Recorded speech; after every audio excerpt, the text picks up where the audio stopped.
और श्रद्धा murder case से जुड़ी इस वक्त की एक बड़ी खबर सामने आ रही है। सूत्रों के हवाले से बड़ी खबर है कि पॉलीग्राफ टेस्ट में आफताब ने ये कबूल किया है कि उसने श्रद्धा की हत्या की है। पॉलीग्राफ टेस्ट करने वाले फोरेंसिक अधिकारियों का ये दावा है कि आफताब को श्रद्धा की हत्या करने का अफसोस नहीं है।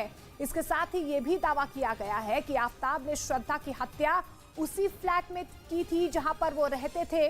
न्यूज 18 इंडिया के आनंद तिवारी की ये बड़ी खबर सामने आ रही है और आनंद तिवारी मेरे सहयोगी फोन लाइन के जरिए हमारे साथ जुड़ रहे हैं। आनंद, क्या कुछ दावे यहाँ पर किए गए हैं? पॉलीग्राफ टेस्ट में क्या कुछ कबूला है आफताब ने?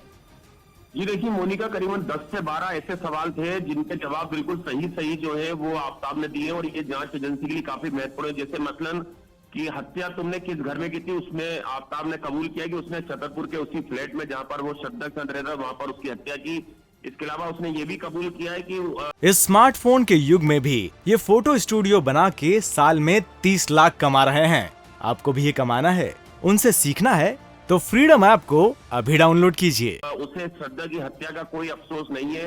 उसने ये भी कबूल किया है कि उसने श्रद्धा का गला दबा के हत्या की थी। लेकिन कुछ ऐसे सवाल थे जो जिसके जवाब वो संतोषजनक तरीके से नहीं दे पाए। मसलन हत्या का मकसद क्या था, कि किस तरह के हथियारों का उसने इस्तेमाल किया है। तो एक जांच एजेंसी को दिशा में दिए पॉलीग्राफ टेस्ट है और यही है कि इसकी जो रिपोर्ट है वो पूरी जांच एजेंसी यानी आईओ जो है उसे सौंपी जाएगी और 1 दिसंबर को नार्को टेस्ट जो इसी पॉलीग्राफ टेस्ट के आधार पर जो है वो किया जाएगा। बिल्कुल आनंद, जिस तरीके से पॉलीग्राफ टेस्ट हुआ उसके बाद से क्या पर्याप्त सबूत फिलहाल पुलिस के हाथ लग चुके हैं कि कड़ी से कड़ी सजा आफताब को मिल सके? जी देखिए, दिल्ली पुलिस के पास काफी सबूत इस पूरे मामले में घटना स्थल पुलिस के पास है जहां पर श्रद्धा और आफताब रहते थे, जहां पर कत्ल हुआ है। इसके अलावा जो आफताब है उसका कबूलनामा है, उसका झूठ है, जो उसने झूठ कहा था कि श्रद्धा 22 तारीख को घर छोड़ के चली गई थी। इसके अलावा जो सीडीआर है कि लोकेशन जो है आफताब और श्रद्धा की वहीं पर मौजूद थी जिस वक्त हत्या की घटना का समय बताया जा रहा है।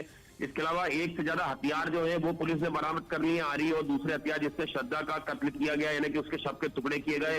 इसके अलावा घर से 3 जगह खून के निशान मिले हैं, बेडरूम से, किचन से और वॉशरूम से, वो काफी महत्वपूर्ण है। और जो 13 हड्डियां हैं जी, उनका अगर सीएफएसएल से डीएनए मैच कर जाता है तो पुलिस के लिए बड़ी कामयाबी होगी कोर्ट में आफताब के खिलाफ कड़ी से कड़ी सजा की मांग करने की। शुक्रिया आनंद फिलहाल इस तमाम जानकारी के लिए।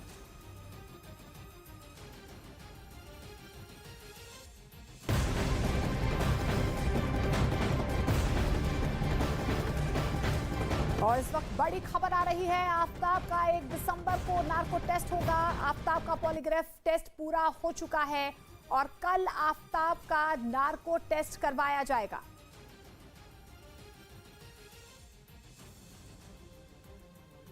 तो आपको बता दें कि आफताब का पॉलीग्राफ टेस्ट पूरा हो चुका है। कल 1 दिसंबर को आफताब का नार्को टेस्ट होगा। पॉलीग्राफ टेस्ट में उसने ये कबूला है कि उसने श्रद्धा की हत्या की है और उसी फ्लैट में उसने श्रद्धा की हत्या की। तो श्रद्धा मर्डर केस में आफताब का पॉलीग्राफ टेस्ट पूरा कर लिया गया है। अब बताया जा रहा है कि 1 दिसंबर को यानी कि कल आफताब का नार्को टेस्ट होगा, जिसमें श्रद्धा मर्डर केस का सच बाहर आ सकता है। नार्को टेस्ट के दौरान आफताब के छिपे हुए राज से पर्दा उठ सकता है।